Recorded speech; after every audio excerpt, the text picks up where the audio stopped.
Le désir d'arrêter de boire est la seule condition pour devenir membre des AA. Le but premier est de demeurer abstinent et d'aider d'autres alcooliques à le devenir. Voilà, alors si vous voulez bien, ce soir, les amis, nous pourrions aborder... Ne plus consommer d'alcool est une chose, mais perdurer dans l'abstinence peut être beaucoup plus difficile. Dijon Santé vous ouvre les portes des AA, les alcooliques anonymes.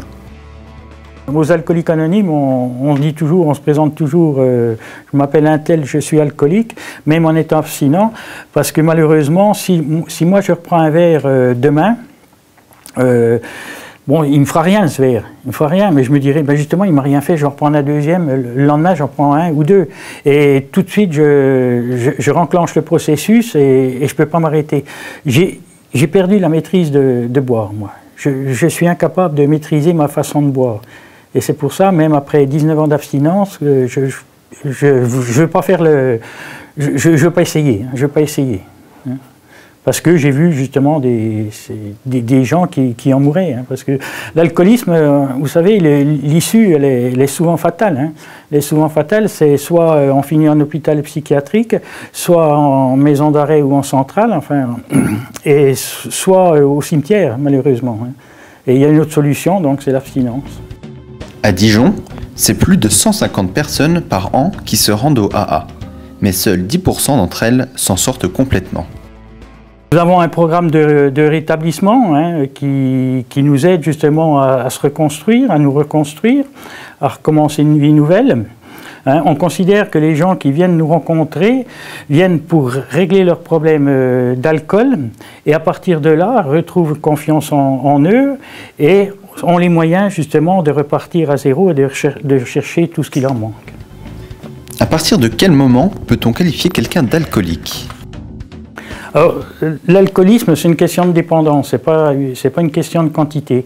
Je crois qu'on devient alcoolique dès l'instant où on se lève le matin et on ne peut pas se passer de vin, on pense, où l'alcool devient une obsession et nous fait perdre la maîtrise de nos vies. C'est-à-dire qu'on est obsédé par cet alcool, donc il y a des problèmes, après ça découle, il y a des problèmes professionnels, des problèmes familiaux, il y a des personnes qui peuvent boire une bouteille par jour et ne pas être dépendantes, d'autres qui seront classés buveurs excessifs. Et malheureusement, entre le buveur excessif et puis le malade alcoolique, le malade dépendant, on ne connaît pas trop la barrière. On associe souvent l'image d'un alcoolique à celle d'un vieillard solitaire. Mais qu'en est-il en réalité ? Maintenant, il n'est pas rare de voir arriver des gens qui ont 20 ans et qui ont déjà tout perdu, qui ont galéré, Et donc, ça va de 20 ans, ou même avant. Hein. Moi, j'ai vu arriver des jeunes de 16 ans, qui sont restés d'ailleurs, pour certains, et puis ça peut aller jusqu'à 80 ans. Donc, alors, hommes-femmes aussi, hein, je précise. Je crois que, enfin, nous, il y a environ un tiers de femmes dans nos groupes. L'alcoolisme féminin est toujours considéré comme... n'est pas considéré de la même façon que l'alcoolisme masculin. Hein, on a un jugement toujours très fort pour la femme qui boit, alors qu'elle est malade comme moi. Hein, elle a exactement les mêmes symptômes, mais bon, tout de suite, on la juge d'une manière différente. Toutes nos réunions sont modérées par des membres de l'association, donc des malades alcooliques. Par contre, on travaille avec les professionnels et on les accueille lors de nos réunions ouvertes. Donc, toute personne qui croit avoir un problème avec l'alcool peut venir nous rencontrer lors de nos réunions. Les causes de l'alcoolisme peuvent être variées, mais bien souvent, c'est pour cacher un mal-être. Au départ, il y a un mal-être hein, chez la personne, où ça peut être quelqu'un qui aime faire la fête et puis un jour se trouve piégé justement parce qu'il y a la dépendance qui s'installe. Mais souvent, au départ, il y a un mal-être chez la personne.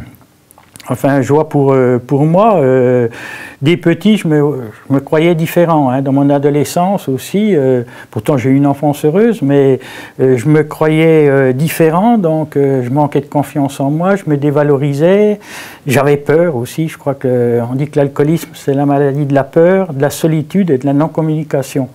Et donc, moi, petit à petit, je me suis refermé sur moi, renfermé dans ma coquille, et donc je ne communiquais plus. Et un jour, j'ai rencontré l'alcool et je me suis dit, mais tiens, avec ça, ça va marcher. Et toute ma vie, ça a été ça. Et pour faire une démarche, j'avais toujours mes peurs, mes angoisses qui étaient là. Et donc, l'alcool, j'ai cru que l'alcool allait résoudre ça. Et puis après, les problèmes s'empilent, alors c'est une fuite, on boit pour oublier, on boit pour... donc c'est tout un enchaînement, mais c'est terrible, hein, l'alcoolisme, c'est vraiment l'enfer. Si l'alcool transforme la vie d'un alcoolodépendant en enfer, il peut être aussi à l'origine de certaines maladies.